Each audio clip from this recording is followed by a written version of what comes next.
US President Donald Trump has once again threatened to raise tariffs on India, and substantially, for continuing to buy Russian oil. He's accused India of fueling the Russian war machine once again. India, very quietly but very firmly, showed a mirror to the United States, saying that the US and the European Union, they continue to buy Russian oil. The European Union in 2024 had a bilateral trade of 67.5 billion euros in goods with Russia, significantly more than India's total trade with Russia. US continues to import uranium hexafluoride for its nuclear industry, palladium for its EV industry, and fertilizers and chemicals. So India Today's Foreign Affairs editor Geeta Mohan and our team get you the latest report. Our collective desire is to see a fair and representative global order, not one dominated by a few. India, in a strongly worded statement, hits back at Donald Trump's tariff threat over Russian oil purchase. The External Affairs Ministry has accused the US and EU of hypocrisy, highlighting their trade with Russia while asking India to stop. New Delhi says Russian oil has been crucial for energy security and pointed out that India's critics are importing from Russia themselves.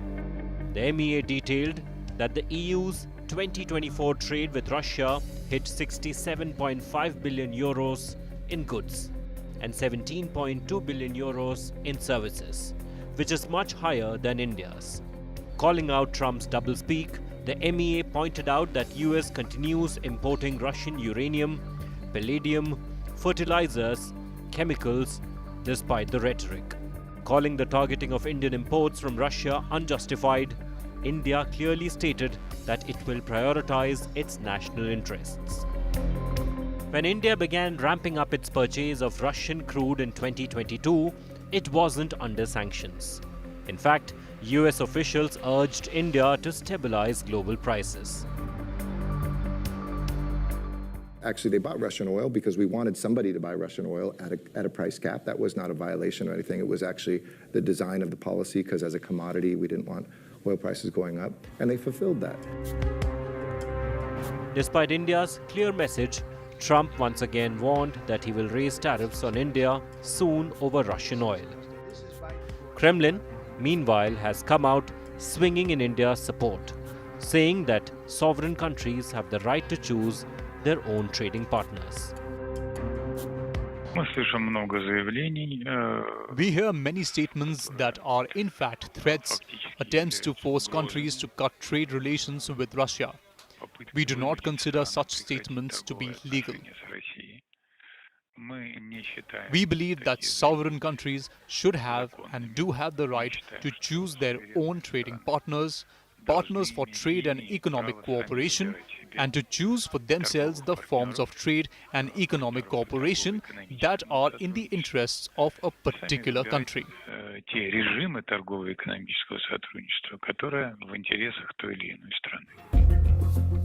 The Indian Army, in a social media post, drew attention to another uncomfortable truth.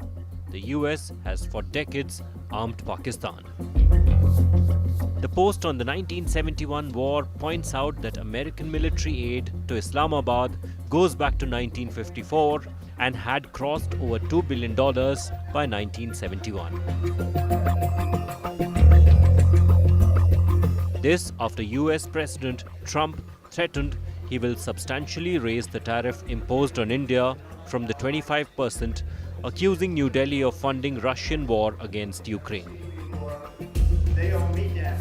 Meanwhile, the Congress slammed Prime Minister Modi's foreign policy based on personal equations. Howdy Modi कराया, नमस्ते Trump कराया, अगली बार अब की बार Trump सरकार कराया, photo op हुई, white house चले गए, माय फ्रेंड नरेंद्र मोदी, ये सब दावे किए जाते थे ना। और उसका नतीजा देखिए, धमकियां दी जा रही हैं, 25% से ऊपर टैरिफ लगाया जा रहा है, हमें धमकी दी जा रही है कि रूस से आप तेल मत खरीदिए। ये दोस्ती बहुत कीमती निकली ना। As Trump escalates his tariff war, India has drawn a red line. Strategic autonomy isn't negotiable. Bureau Report, India Today.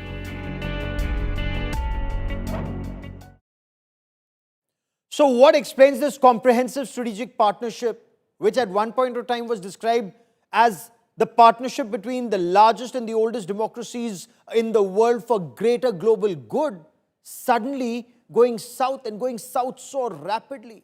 Is this Donald Trump's frustration for not getting credit that he desperately craves for Pakistan seeking a ceasefire during Operation Sindoor? Is it not being able to browbeat India into submission the cause for this frustration? Or is there merit in some analysts arguing that this is a form of neo-imperialism of the United States of America, and India refuses to buckle under pressure?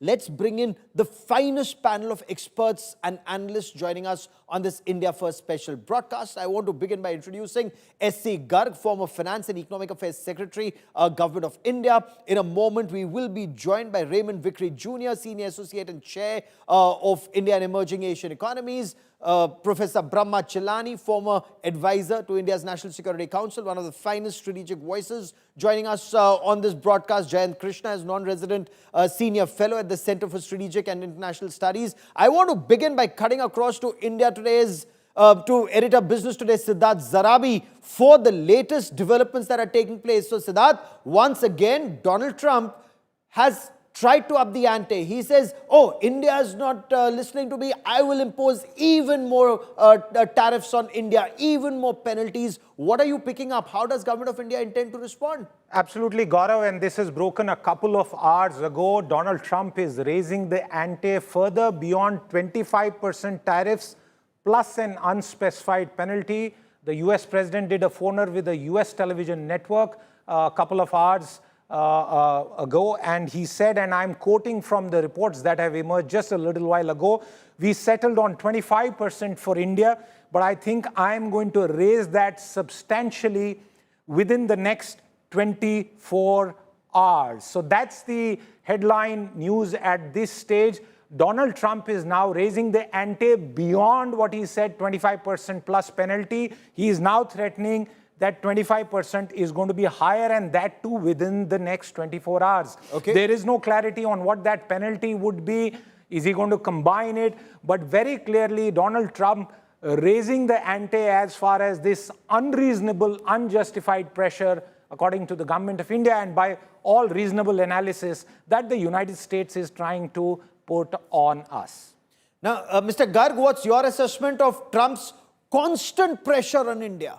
That India is purchasing Russia oil, India is fueling that war machine, and India's very calm response, showing a mirror not just to the US, but also US and the European Union, sir. So very clearly, Trump has not been able to get from India what he wanted on any of those four key pillars, whether the tariff at which they will export to India, the goods they will export to India, the tariff they want to impose on Indian goods coming to the United States, purchases across the defense, aircrafts and energy and many other things, and the investments into the United States, which all the 4 or 5 guys who have done deal with Trump have conceded. So he was not able to get any one of them. So obviously he's quite frustrated about India not sort of falling into his trap or succumbing to his pressure. Now he has come up with this new element of the Russian oil. You see the way Trump's sort of position changes. 2 months back, you saw him humiliating the Ukraine president there because Yes. Ukraine was not conceding critical minerals and other things to him. The moment it was done, he has changed the tune. He has become enemy of Russia. He has accepted Ukraine's interest to be served. So he is not only transactional, but he is a man who works on the moment. The spur of the moment is what works. I don't think Indian side is used to dealing with this kind of mercurial, temperamental kind of person. And we, by the way, have also a weakness. Unlike China, who has strength in certain things, and Yes. can sort of Leverage turn it. off certain things to United States. So Trump would listen to someone who either sucks up to him or who has something of a lever to take against him. Both of Okay. us we don't have. That is No, but why then there are those who say that if you stare the bully down, Trump actually chickens out. It's said in the United States that you just need to stare him down. He will ultimately chicken out. But let me bring in Professor Brahmachalani.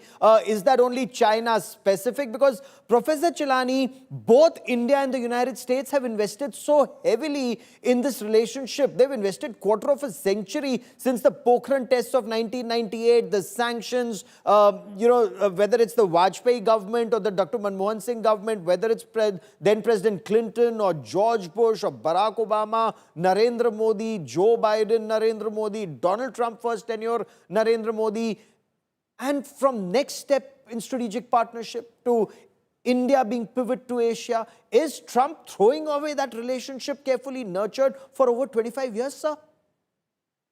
It's a good question. But India handled Trump well in his first term when Trump slapped tariffs on India. He slapped 25% tariffs on steel and 10% on aluminum. Then he revoked India's GSP status, affecting $5.6 billion worth of Indian exports. So what did India do? India retaliated. India retaliated by raising tariffs on US goods, from chickpeas and lentils to diagnostic reagents and metal compounds.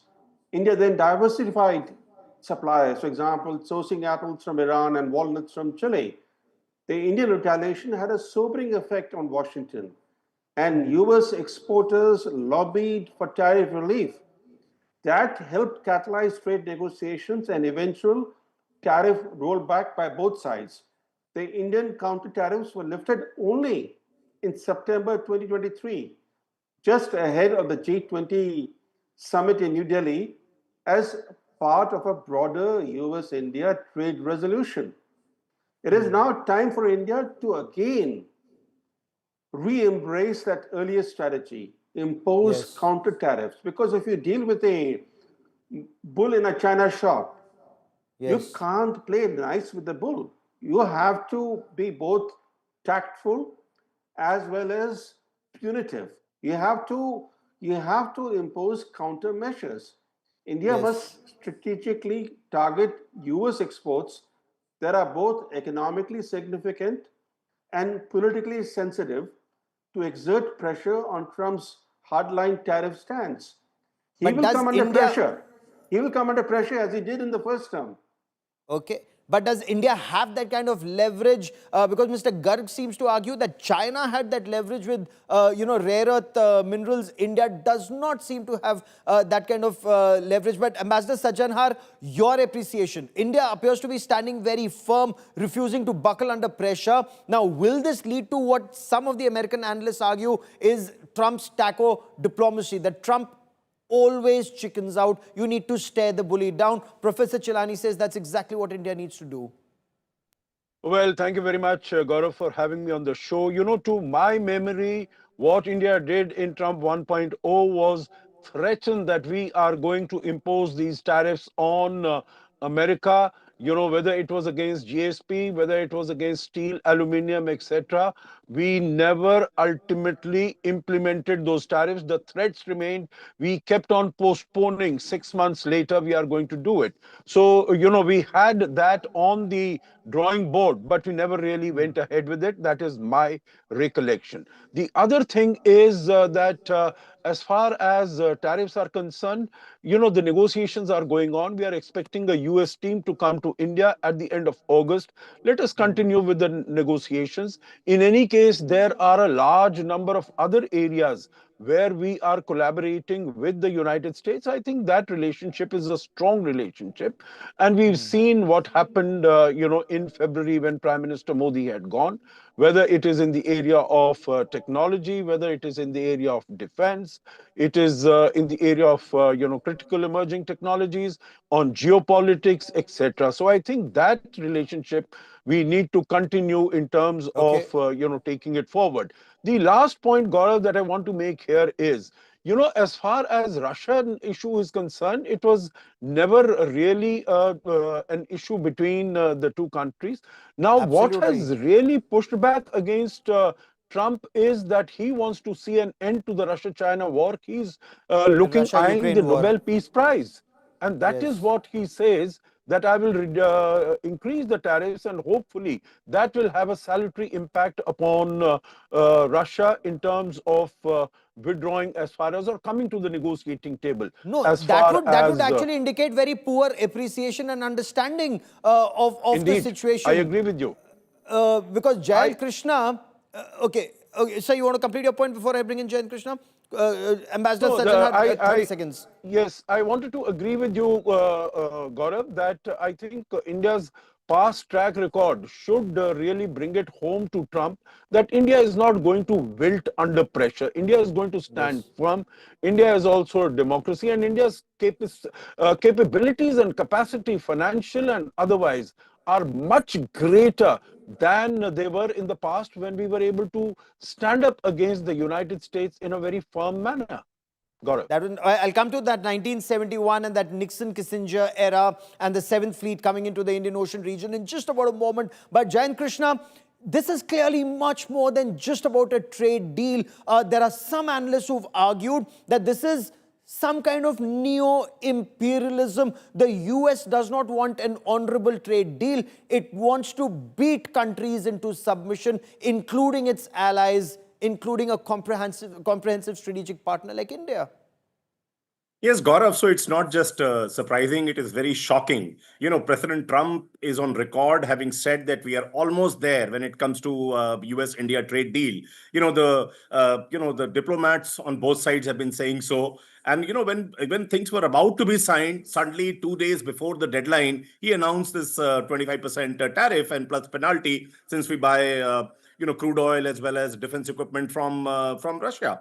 So it's very, very unfortunate. But the point is, we as Indians, we don't have that kind of a leverage which China has. China can keep pushing US to a larger extent. But the fact is, we are the second largest trading partner. US is the second largest trading partner to India. And as we all know, our trade deficit is in favor of India. We have a trade surplus, actually. And not only that, US is the largest FDI investor in India, right? So our leeway is less. But I think some of the data which has been coming is very, very interesting, Gaurav. This entire, allegation that we are a tariff king and so on and so forth, to what extent it's true. On some products, agriculture products, dairy products, I do understand we have high tariff because we have to protect the interest of our farmers and dairy entrepreneurs.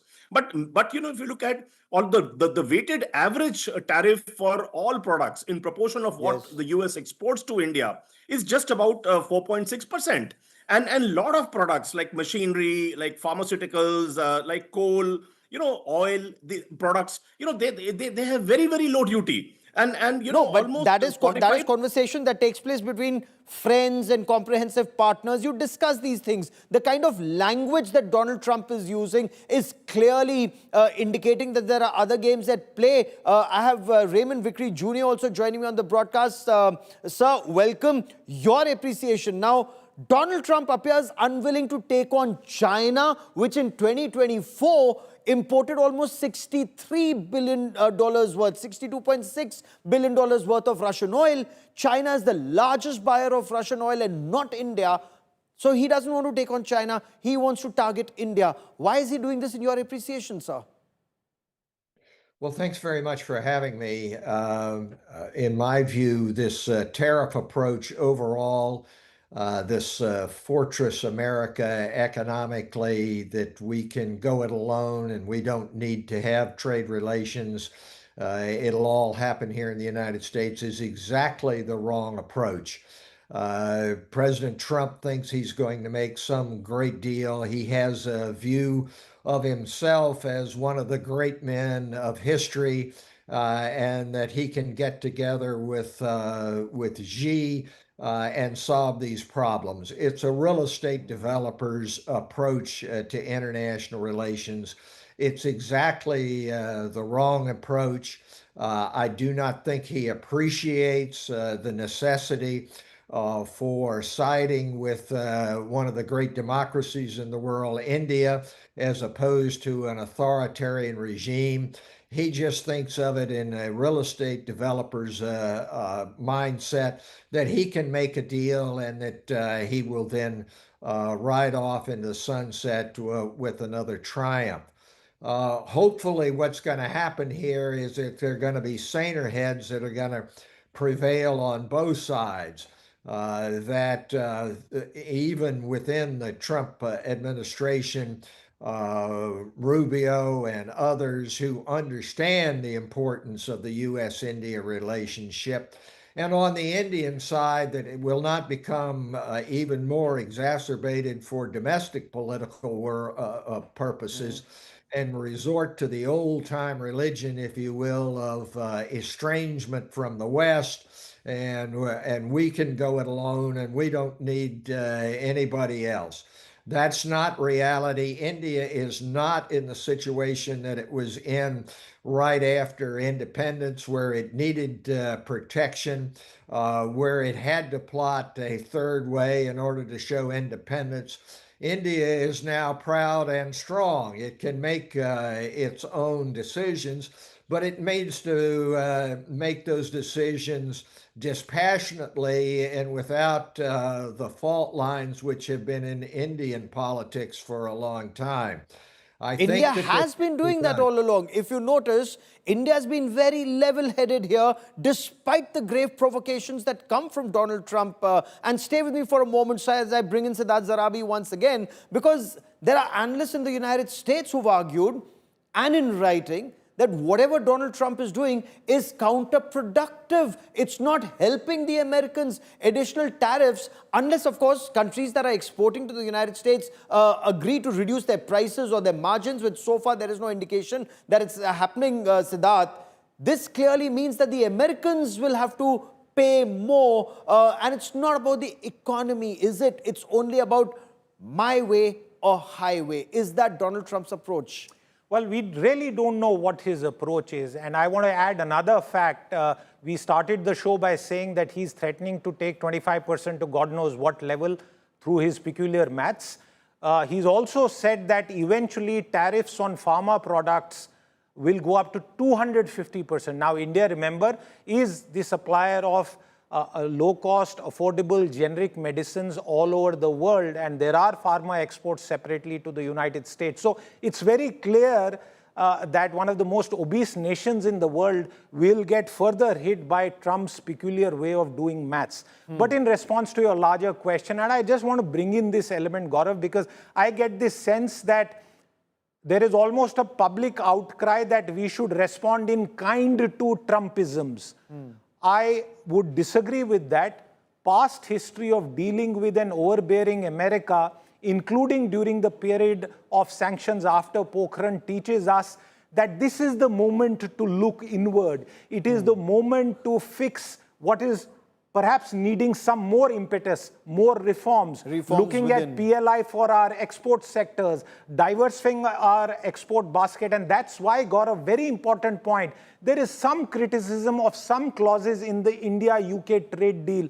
But if you take a look at the bigger picture, we have been willing to sacrifice a bit because we know that you cannot now, as of today, along with the rest of the Committee of Nations, trust the United States as a durable, reliable trading partner. I think the biggest message today is the United States is no longer globally at all a reliable trading partner. It was never a reliable security partner, as many countries have realized, but it's no longer a reliable trading nation partner as well. You know, I'll come back to the economics of it, but since you've raised the issue of security and strategy, I want to bring in Professor Chilani. Professor Chilani, Pokhran 1998 nuclear tests, and then there were sanctions on India. Our entire Sea King and Sea Harrier fleet, our naval fighter jets and naval helicopters, they were grounded. There was cannibalization of parts, and there was a lot of suspicion. And you know better than anybody else how the light combat aircraft suffered in the absence of the GE 404 engines. your appreciation, especially after what Donald Trump is doing? Is the United States a reliable strategic partner when it comes to military hardware? Or is there merit? Look, you have the National Security Advisor, in Russia. You have the External Affairs Minister and the Defense Minister who would be heading there. Russian President Vladimir Putin would be coming to India. Where are India's interests better protected? You raise an important question, Gaurav. For more than 30 years after the 1971 birth of Bangladesh in a bloody war of liberation, the US imposed sanctions on India.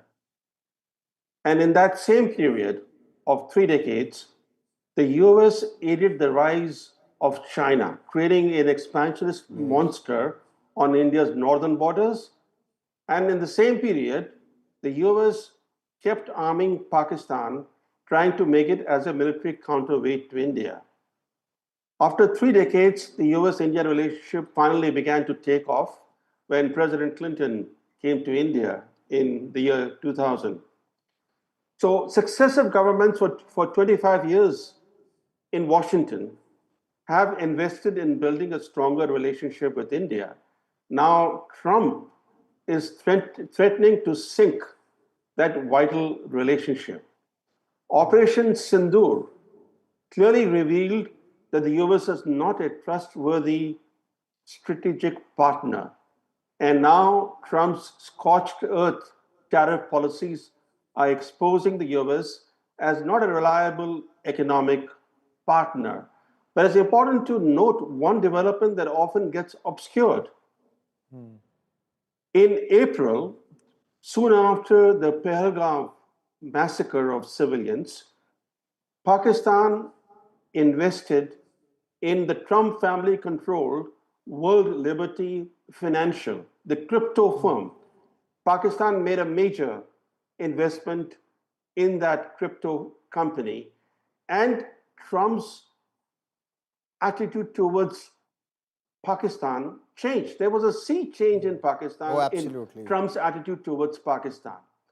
And in the same period since then, the US-India relationship has taken a turn for the worse.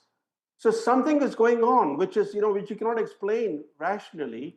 It appears that even the personal gain element is influencing Trump's foreign policy approach. And today, his focus on Russian oil is also very interesting because it reflects his frustration with Putin for not accepting a ceasefire at a time when the West is staring at a possible defeat in the Ukraine war. The last thing Trump wants is a Western defeat in the Ukraine war on his watch. That would tarnish his legacy. So Trump is becoming increasingly desperate, given that there'll be a Russian summer offensive in Ukraine, and the fear in Washington is that this year could be pivotal in the Ukraine war. So in order to now exert pressure on Moscow, he's trying to reduce Russia's oil export revenue, and he's picked on the easier target, not on China, but the easier target being India. But he's mistaken. Yep. India will not succumb to his coercion.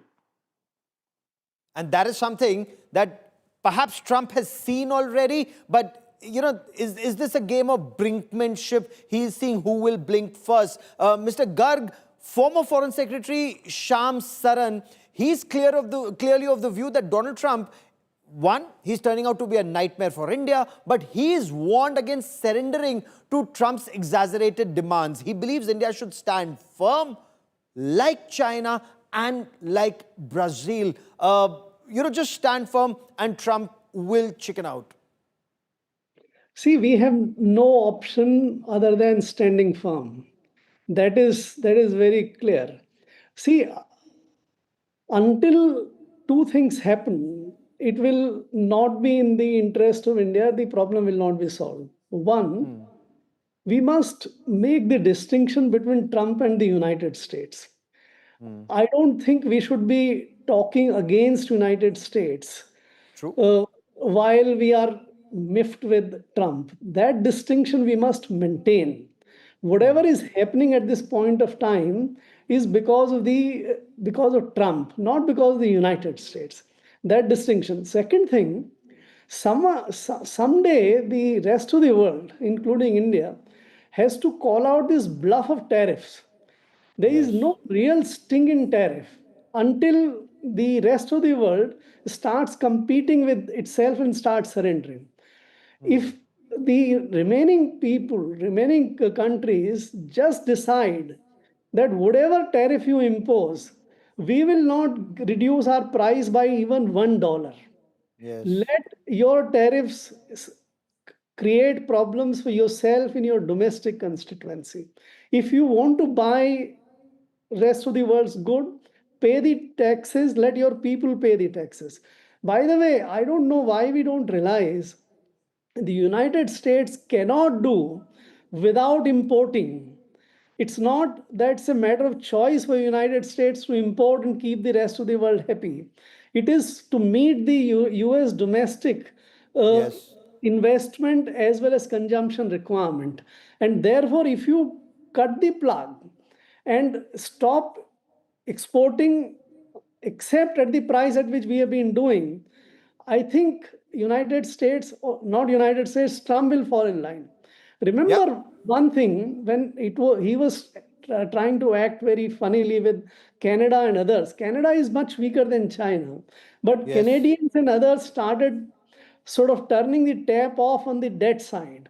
There was Yes. sell-off in the debt, and the Trump sort of succumbed and stopped. So I think let us not play into his hand by doing what Japan and others have done. In Oh, fact, we should absolutely. work Because that with is why them. they say that No, Trump always chickens out. You just need to stare him no, down. I You think, need to no, stay the this, course. Gaurav, I think this is a mistake. Okay? He was chickening out, but right now he's not chickening out. He's actually winning. The way he has got the deal with so many countries, despite it's being completely unfair, is that he's not chickening out. The rest of the world is chickening out. No, I don't think we should be mistaken about that. No, sure. But the countries that do stand firm, take Brazil, for example, American coffee, the prices will shoot up the moment Brazil decides, like they did, that Correct. they will not reduce prices. Absolutely. So Americans will have to pay more for their cup of coffee every morning. Absolutely. And That is that's the going to approach. hurt. That's going to hurt. But, Jayant Krishna, former US ambassador to India, Eric Garcetti, and we just played out what he said. While he was US ambassador to India, he said, we bought, as in India bought Russian oil because Americans wanted somebody to buy Russian oil at a price cap.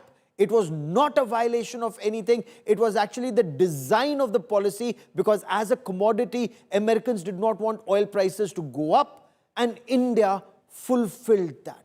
Is no one telling Donald Trump what the ground realities are, or he knows it, and yet he's using Russian oil as a reason to make India look bad in the eyes of public at large, who may not have an eye for detail?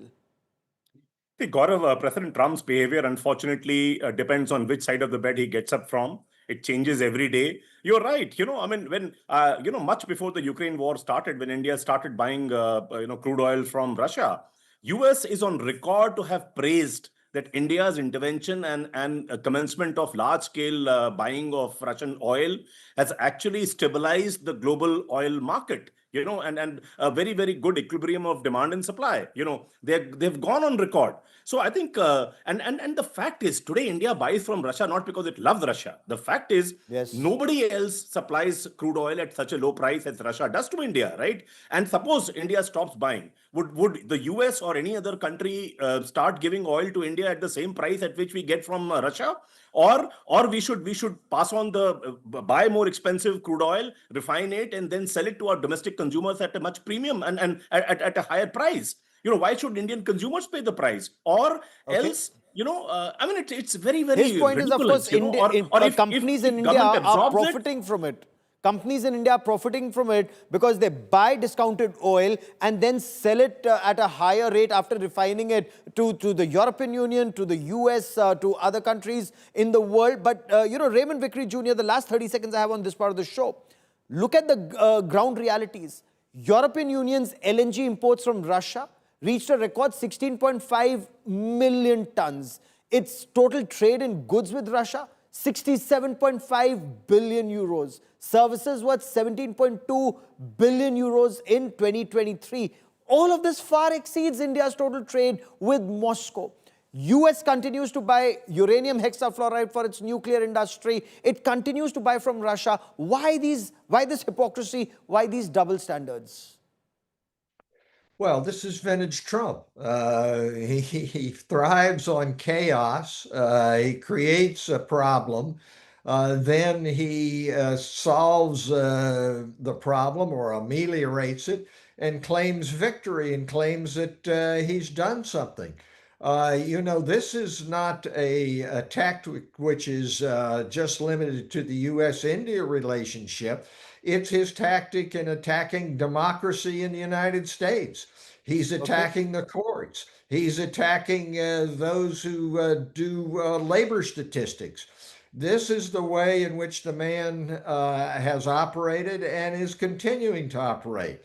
But what has to happen, in my judgment, is on both sides, there has to be a looking beyond President Trump to what the verities are and the real importance of the US-India relationship, to not let this chaotic approach destroy the progress we've made in the last 30 years of bringing together these two greatest democracies in the world. Oh, absolutely. So wait out the Trump tenure. The last bit I have on the show before I go to the devastation and Devbhoomi story, Ambassador Sajanhar, is Donald Trump actually pushing India closer to Russia?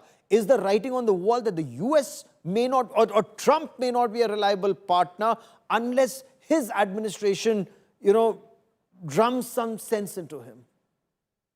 Yeah, Gaurav, I think whatever Trump might wish to do, but India will need to follow its own policy, its own national interest. And I think under those circumstances, we need to differentiate between what Mr. Trump is doing and what our potential of the India-US Comprehensive Global Strategic Partnership is.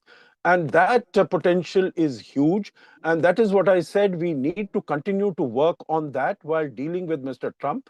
This is his second term. He's going to be there for 3 years plus. He's going to go away with that. I think what we have built with the United States over the last 25 years, we need to take it forward. As far as tariffs are concerned, I'm sure one way or the other, negotiations should continue. But in addition to that, Gaurav, we have signed an FTA with the United Kingdom, a good FTA. Yes. There might be some criticism, but we are on the verge of signing an FTA with the European Union. With GCC, we are working. With Mercosur, we are working. We have signed with Australia. We've signed with the UAE. So I think we need to take action on that, diversify. As far as Russia is concerned, I think, comparisons are odious, but our relationship with the United States is much more substantive, much deeper, much more comprehensive than what we have with Russia. Russia also, I will let that be the last word on this part of the show, sir. I've run out of time, but over the next several days and weeks, we will continue to track the story very closely as India diversifies and remains engaged with the United States of America. To all my guests, many thanks for joining me. Very disturbing news coming in from Uttarakhand. One junior commissioned officer of the Indian Army and 10 soldiers are missing after that huge flash flood in the Dharali area near Harsil. The information is one officer was injured. An army camp was directly in the line of the cloudburst and the flash floods that followed. Now, despite this, the commanding officer of that unit, he came out to help others who were stranded. So the commanding officer and soldiers of the 14th Battalion of the Rajputana Rifles, they're engaged in relief and rescue operations, even though one JCO and 10 other ranks, 10 soldiers are feared missing as of now. So while there is a team that's looking for them, there are multiple teams that are engaged in the rescue operation. So far, 80 people have been evacuated. I quickly want to cut across to India Today's Ankit Sharma, who joins us with the latest. Ankit, I hope now there's some information that's available. What's the latest on ground? Well, Gaurav, these are stark times, and during dark hours of today's incident, this is 8, almost 9 p.m. right now, and the security forces are still giving their best to find out as many people as they can. However, the rainfall event is still ongoing, and despite the harsh weather conditions, the rescue operations are underway. They are using dragon lights and more gadgets to see as many people as they can. And on the other hand, as you were telling, there are more than 10 Indian Army personnel who have been cleared missing as well. Okay. So this calamity struck on two ends of the Harshal Valley. One is Dharali, where major devastation has taken place, and the other is Harshal Base Camp. And so far, it's a dual challenge for the Indian forces. It indeed is. Carry Stay out with one of me. the biggest Also tasks. joining us on this broadcast is M. Shashidhar Reddy, former Vice Chairman of the National Disaster Management Authority. Sir, your appreciation of the situation on ground and how difficult will rescue operations be over the next several days, because apparently it's inclement weather even now. Well, I think even for the last 3 days, there have been heavy warnings being issued. The unfortunate point is that, we have, compared to the situation that we had when we had the Kedarnath cloudburst and the floods at that time, I think several radars have been put in place, but at the higher reaches where this rainfall would have occurred and caused this kind of a landslide and slush flowing at that high speed. There's no way of monitoring, taking any kind of idea of what kind of a rainfall we had, but certainly it's heavy. Unfortunately, I've seen the report that was put out, a press release that was put out by the IMD this evening around 7:30. Fairly severe, very severe rainfall, a very heavy rainfall. Sometimes some places has gone up to 170 millimeters, and that's huge. Now, when you war game these situations, do you assess how bad can the damage be? Your assessment of the damage when you look at these images, and how long before one can know how many more people need to be rescued, given the ground realities right now? Well, we'll have to see how the rain behaves. If it sort of comes down, the forecast probably is of a better position tomorrow. If that comes down, and this is something that on ground, in the plains or in an urban area or on the rural sites, not the hilly terrain that we have, to make an estimation of this kind is really easier than what kind of an attempt that we can make now. Because I believe there are several rescue teams that are going, but they're stranded because of it's raining almost non-stop. There are several landslides en route. They're unable to get there. What kind of difficulties do these teams face? Point one, and point two, what kind of equipment would they require? Do we have that in adequate numbers? Because even if helicopters need to be pressed into service, they cannot because of the weather. Absolutely. And of course, now it's evening, and let's hope by tomorrow morning the weather clears up, and so that equipment can move. And along the hills, as we've, any kind of a landslide anywhere on these roads in Uttarakhand, or in Himachal for that matter, the traffic comes to a total standstill. And everybody is totally stranded. If you can recall that Uttarakhand episode, warnings were given, and that go to safe places. Nobody knows what a safe place was, and there was this village called Rambada, which was considered to be as a fairly good Relatively safe, habitation, relatively spread out, and the entire village was washed out. I mean, this is the uncertainty, and you cannot create a scenario. And the frequency of such high intensity rainfalls, cloudbursts is increasing. And climate change, extreme weather events, this has become the new normal. Unfortunately, and I was talking to some experts, what kind of a situation is there in, say, you compare to some other countries like in Europe or outside. They said our Himalayas are fragile. You cannot really compare. And Yes. these are also the highest, and these are fragile.